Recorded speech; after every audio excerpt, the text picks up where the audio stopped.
Hello and welcome to another Oda episode of The Eternal Law.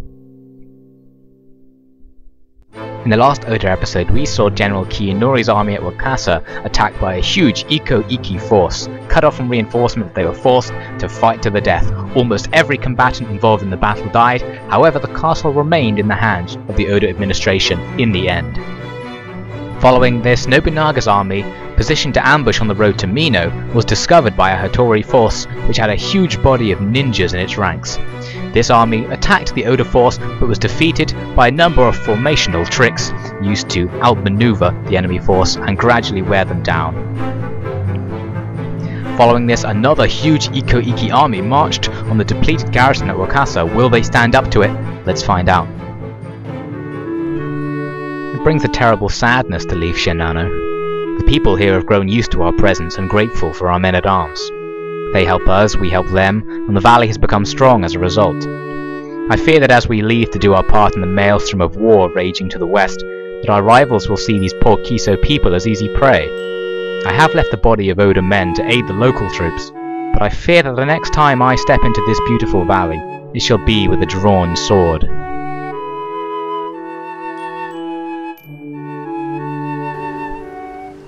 So we're back in the spring of 1550.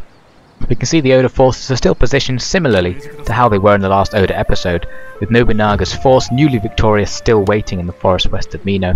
Now the first thing I need to do for him is to pick a retainer, because he leveled up in the last Oda episode. I'm choosing the exceptional bodyguard, which decreases his chance of being assassinated and makes him better at commanding during ambushes, which hopefully will come in useful. For his personal development, I'm saving all my points for the strategist tree. Now here's the situation we encountered at the very end of the last Oda episode. We have this Ikko Ikki army which appears to be fairly heavy in its composition, facing with the relatively small garrison of Wakasa Castle. I'm recruiting a few more troops, but they won't arrive in time to take part in the actual enemy assault if they assault this turn. I do still have a large garrison though, so we might have a chance. The Metsuke who was inside the castle, I decided to move him out before the siege begun, because I wanted to come and scout out Uumi to see what sort of forces the Hattori have. We can see they have a small army guarding a relatively substantial fortress they have here. So I was thinking that Nobunaga's forces can potentially come down, brush that army aside and then take the fortress, so I get some revenge on the Hattori for the various transgressions they've made against me over the last few turns. But of course, this is only one of the many decisions I can make with Nobunaga's force, because I could also send him to the north to face off with that Ikko Ikki army and possibly save Kiyonori from being destroyed in a siege battle. But I decided I was going to gamble that Kiyonori will hold on, that once he calls up the garrison his force will be strong enough to actually hold those guys off. And so instead I'm going to use Nobunaga to take me some new territory, to make Uumi part of the Oda land. This will also link up Wakasa with our homelands. I mean, reinforcing is going to be a lot easier. Going to have a much more solid base of territory. The first thing to do is to move the troops forward. The enemy's small Hattori army outside the castle just runs away because they don't want to give battle. They go and hide with the shogunate forces at the capital. This leaves the castle ripe for the taking. Now I had to decide whether I wanted to auto-resolve or actually show you this battle. I decided in the end I was going to auto-resolve it because I didn't think it would be terribly interesting. And we have quite a large numerical advantage here. So we take some moderate casualties in actually capturing the castle, a few hundred, but the entire enemy force is destroyed and the castle is taken. So Oda now controls Uumi, and they control, more importantly, all of the ninja clans which reside in this area. And this is going to be potentially useful for us in the future. I'm choosing to peacefully occupy to make sure the people are as happy as possible with this new management. I had an option there to restore the Azai clan, put them back in under the rulership of Uumi, but I decided to keep it for myself. The Oda are going to be fairly ambitious, not really going to be so enthusiastic to give away territory like that. Now the fortress was built up to be very militarized. I'm adding in a marketplace to make it a little bit more commercial. Over here we see Kyoto, the capital. If we can take this, we can force the emperor to make Nobuhide the shogun, but it has a very large army defending what we saw there. Anyway, after some maneuvers, it was time to end the turn and see what happened. The Tokugawa are still moving forces about. They have one massive army.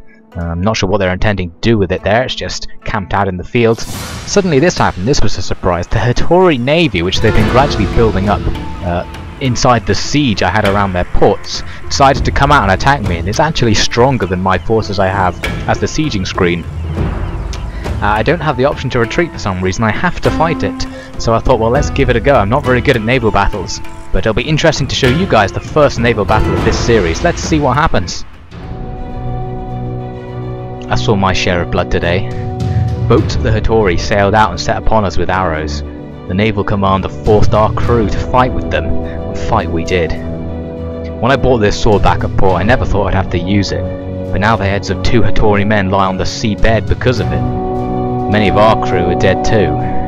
If we ever make it out to the Nanban trade routes, we won't last long. At least now I've got a little better at fighting. Gotta be useful if trade never picks up and we become pirates.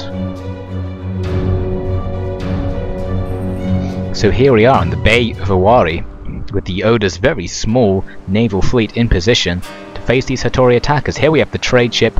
They're arranging some of their crew around the edges of the ship to repel boarders. We'll see how they do. Here are the actual military craft. They're basically huge box-like fortresses with archers on top and marines inside. We have 2 of those, and one of these smaller ships, the Bokaboya, which is basically a more lightweight version of the medium Bune, which are our 2 larger ships. The enemy has 2 Bokaboya, which they're leading with in their attack, and 2 medium Bune, which they're following with. Now the enemy came in, and the first action was actually between a Bokaboya and our trade ship, started exchanging a few arrows. Medium Bune is coming into position to engage this Bokaboya. You can see their crew arranging themselves at the front, ready to fire arrows down once they get line of sight. The trade ship is actually on fire because it got hit by a few flaming arrows, but the crew's going to manage to put that out pretty quickly. And they're bombarding the enemy's Bokaboya with arrows, but they're quite far away. It's not going to be having a big impact. Here my medium Bune gets close enough to the Bokaboya to throw a rope over and pull it in.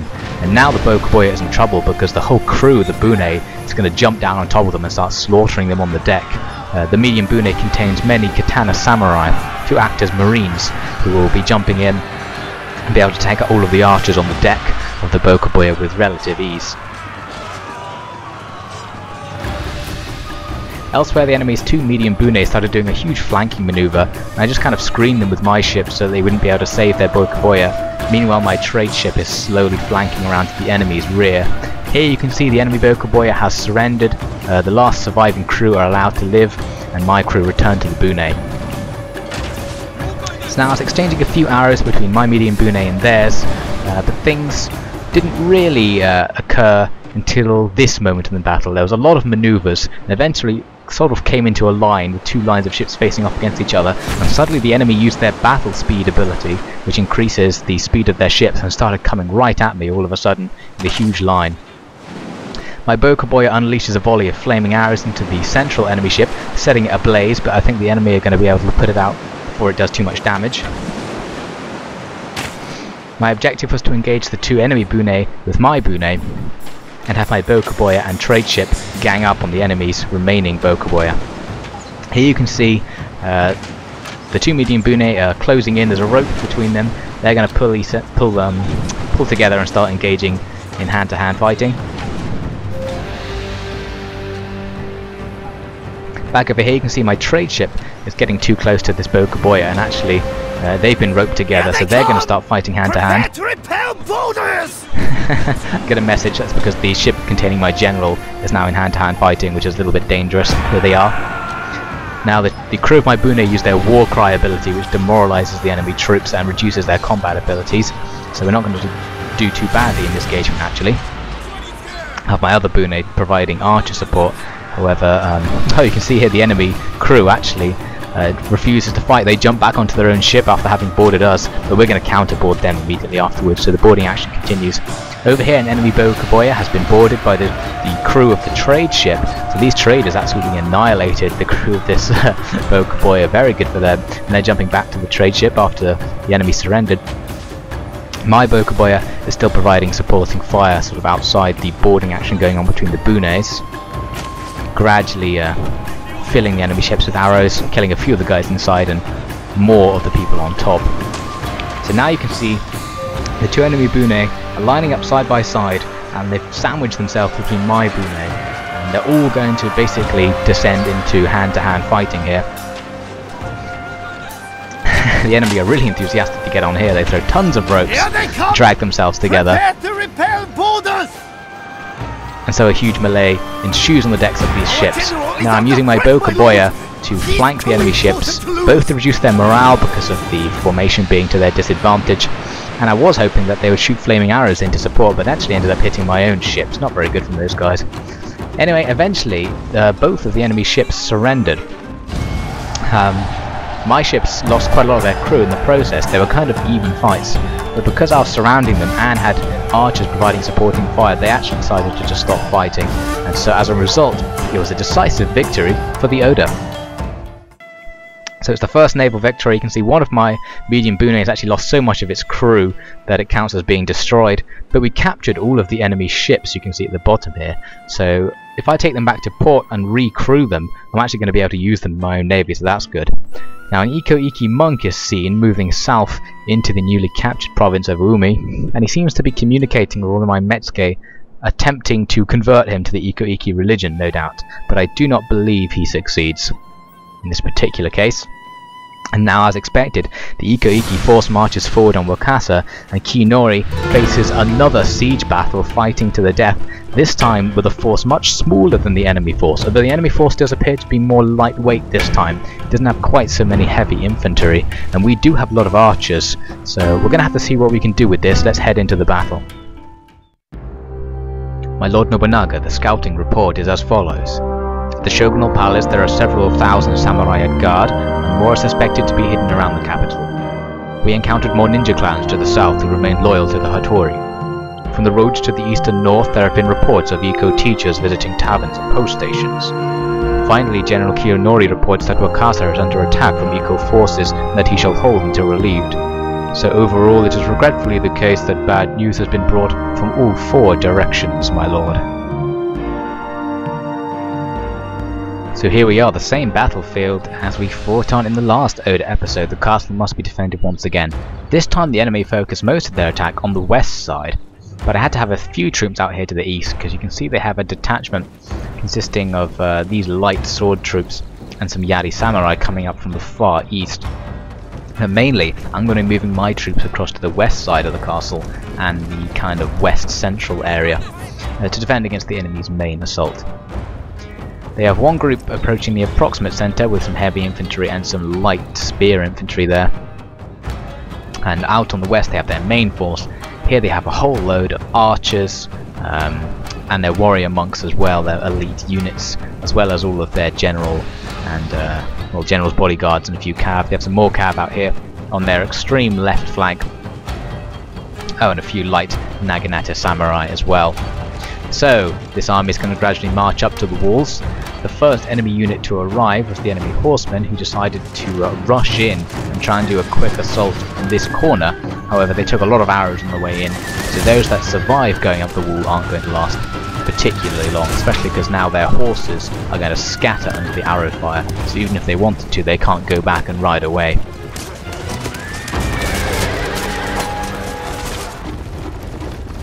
Back over on the east side, the enemy's small detachment was advancing also up on the walls, but was taking heavy arrow fire, and actually the garrison inside is larger than it was, so it didn't really stand a chance. Most of the action happened here on the west side. Here you can see the enemy's light cavalrymen have made it inside the castle, but are now being attacked by some Yari Ashigaru who are gradually cutting them down. The enemy's archers began their assault, and the enemy had about 300 archers outside that were constantly bombarding my defenders. I'm deploying my heavy katana samurai to meet with the enemy's katana samurai who are attacking on the western corner of the castle. And they're going to go into a fairly evenly matched fight, although my katana samurai are more experienced than the enemy's, which gives me an edge. I'd pulled back my archers from the wall, so we're now firing up and over the melee combat on the wall to try and take out some of the archers outside. Here you can see the view of the enemy archers firing into the sun, out of which are coming, well, blasts of arrows from the scattered bow Ashigaru inside the castle. Back inside you can see I'm forming a Yari wall to try and keep out the enemy's warrior monks who are now beginning their assault. However, the Yari wall was too thin, it turned out. I needed 3 lines of spears rather than just the 2 that I used, and the enemy started to break through it. Here the enemy's light naginatas are moving forward and managed to attack some of the bow ashigaru who had pulled back from the wall as the Yari ashigaru who were supposed to be guarding them started to die. In response, I rushed them back to the second tier of the castle to provide more of a supporting role, and rushed out the 1 reserve unit I had, which was just more ashigaru, Yari ashigaru. So now it's up to them to delay these enemy samurai for a while my archers take up position to take them out.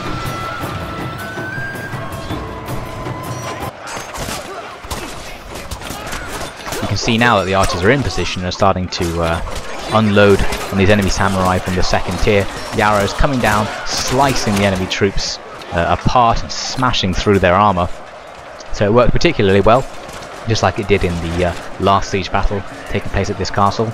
Here we see I have a unit of bow ashigaru positioned around the flank of one of the enemy's assault positions. What I'm going to do is I'm going to order these guys to equip their flaming arrows and then give the enemy formation a massive blast of fire. There we go. The fire will demoralize them as well as negate to some extent the effect of their armour. But some of these samurai were not very heavily armoured anyway, they're just light Yari samurai fighting with my heavy Yari samurai who are going to have the advantage. Although there are enemy katana samurai in there who will beat my Yari samurai in a fight. I believe almost all the Yari samurai died unfortunately in this engagement. So you can see there's a problem there, the enemy are starting to really get a numerical advantage, whereas over on the east side I have now defeated all of the enemies who came up over the walls and are starting to move these troops back over to the west side to help out.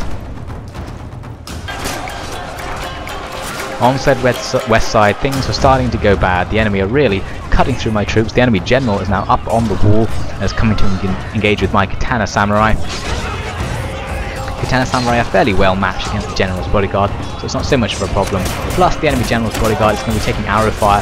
You can see there one of the enemy general's guards threw one of my katana samurai over his shoulder, and then my guy was hit by one of my own arrows. Very tragic. I lost about 100 troops to my own friendly fire during this battle, so it was not good. You can see there the enemy archers are still firing in, taking out all my troops inside. They're hitting some of their own troops now as well, which is okay. Now you can see Muneyori came down for a bit to start rallying the troops, and around this time the enemy actually just begun to give up. Even though I had almost no troops left down here, the fact that they were constantly taking arrow fire from the inner sanctum had reduced their numbers so much their morale was low. And when Muneyori came down and started shouting at them, basically my guys rallied, managed to get their formation together and really rout out the last of the enemy forces. And anyone left in the castle began to retreat, and with all units retreating, a decisive victory was declared. So Wakasa is safe for the second time, and actually went a lot better than the last defense of Wakasa. Perhaps I learned something. Let's head back to the strategy map and see how things will develop. Muneyori is held again. He truly outdoes himself. I was worried over nothing, so that our plan may continue. I've already heard that General Muneyori is proceeding up to deal with the sects, while my son leads our men so close to the capital they can smell the Shogun's tea. If it all keeps this way, the still water of peace shall hold the reflection of the Oda flower. Prepare a celebration tonight. Not even those deviant ninja can spoil my fine mood this day.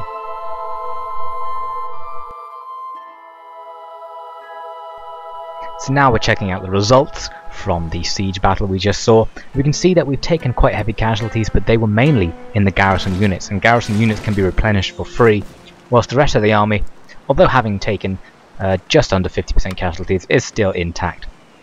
So it actually went a lot better than the last time Ikko Ikki attacked. Wakasa is safe for the second time, and actually a little bit more safe than it was after the last battle. So this is good news. Now we see the Ashikaga Shogunate moving monks into our territory. The monk starts interacting with one of my Metsuke. And this is pretty bad news because it looks like the Metsuke has been bribed. Or converted, sorry. Yes, agent is converted to the Shogunate faction. So that Metsuke has left me.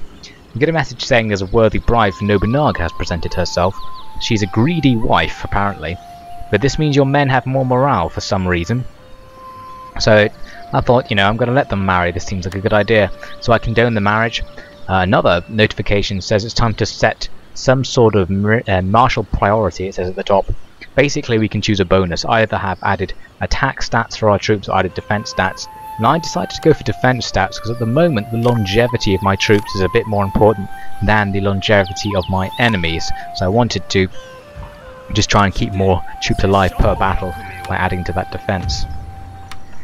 Now there are three hostile monks in fact, in my general vicinity, and I have a Metsuke. The Metsuke can arrest these monks to take them outside of the picture, so first I'm going to try and do that on the Ikko Ikki monk, so no more Ikko Ikki teachings get spread in Umi, but the apprehension fails, as now my Metsuke can't act, and he's going to be at the whim of the enemy's monk, so we're going to try and convert him.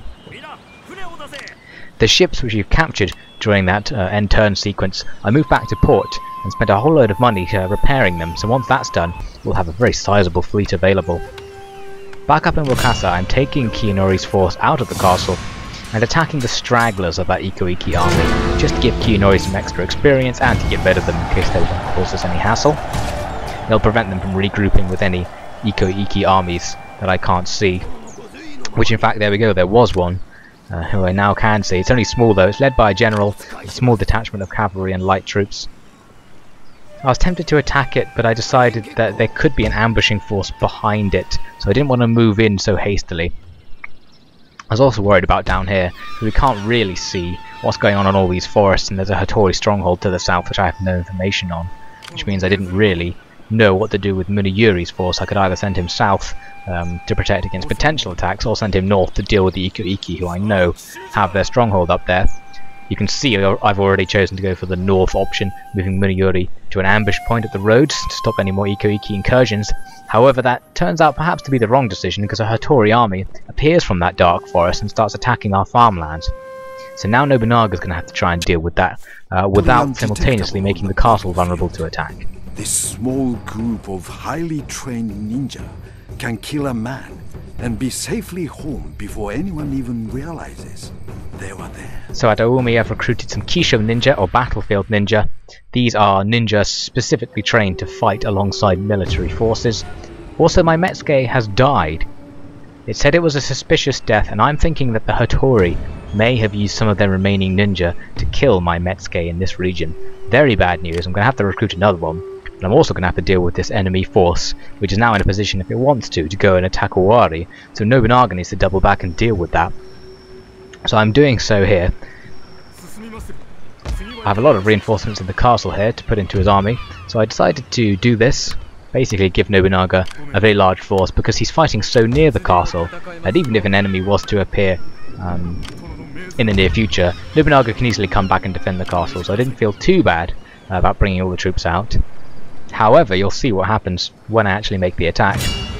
The Hattori just run away, so now if I move Nobunaga that far to the east, it would be too much of a risk, so I had to split his force, move only a certain number of the troops over, but alas they couldn't even reach the new Hattori force position, so this battle is going to have to go unfought this turn. What I can do up here is move Takayama Muneyori's forces up and start pushing back the Ikko Ikki forces. I also now have the opportunity to set fire to their port buildings for a second time. That's going to damage their economy and stop them building new ships. So now I can see that Ikko Ikki army up there, and Muneyori clearly has a huge advantage, so if I attacked it I would definitely win. The only risk was that there are forests on either side which could contain ambushing troops. I decided to risk it, and it was actually okay. This force was really isolated, so I have a huge advantage, which means I'm going to use the auto-resolve feature. Muneyori is going to hack through those Ikko Ikki troops, killing one of the Ikko Ikki generals in the process, and I believe Muneyori is actually going to level up as well. Decisive victory, extremely low casualties for the Oda forces. We completely decimated that enemy force. Very good. And Muneyori, as I said, reaches level 3, the first level 3 general in the Oda army.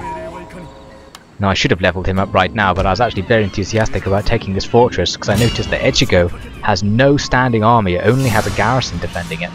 Although there was a small force here that I was ambushed by as I came in, however their ambush is going to take place at the same time as my siege assault, so the force wasn't ambushed on the march, it was ambushed after setting siege.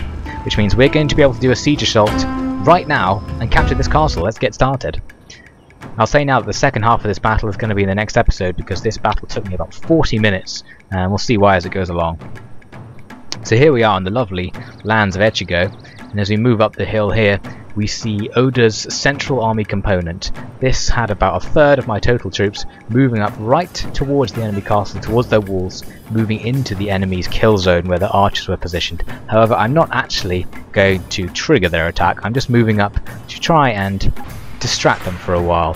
Here's what I'm distracting them from: my huge attack group moving around to the east in the forests, which is going to attack the eastern wall of their fortress. But before any of that could happen, I was concerned with this. In the far southwest of the map, the enemy's ambushing reinforcements are making their way up the hill. And what I've done is I've detached a small group of archers and light infantry to ambush them as they come up the hill. And those men are led by General Muneyori himself. So here we go, the enemy troops came within range, and I started flying volleys of arrows in their direction.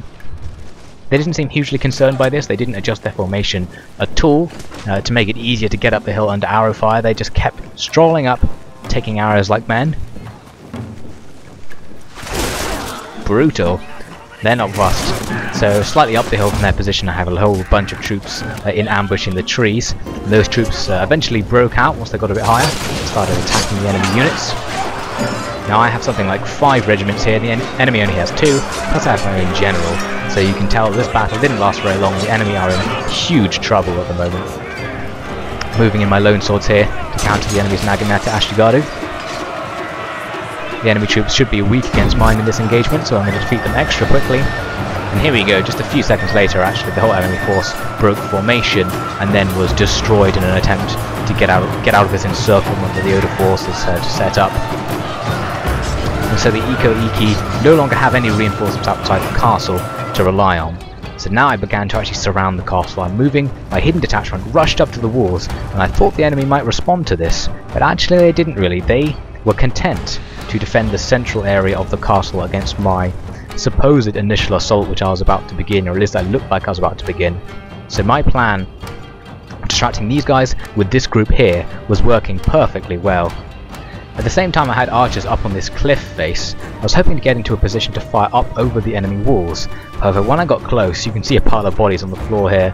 The enemy actually were able to hit me with their bow samurai, which outranged my bow Ashigaru, so I was unable to fulfill that plan. Here we can see that General Muneyori and the forces he was using to attack the enemy's reinforcements are coming along the west side of the castle. So soon we will have totally encircled the enemy, but the real focus of my plan is this group over here. The idea is to take Yari Samurai and climb that face of the wall, because it gets us into the central area of the castle so I can capture the Tenshu. Will this plan actually succeed? Well, you'll have to find out next time.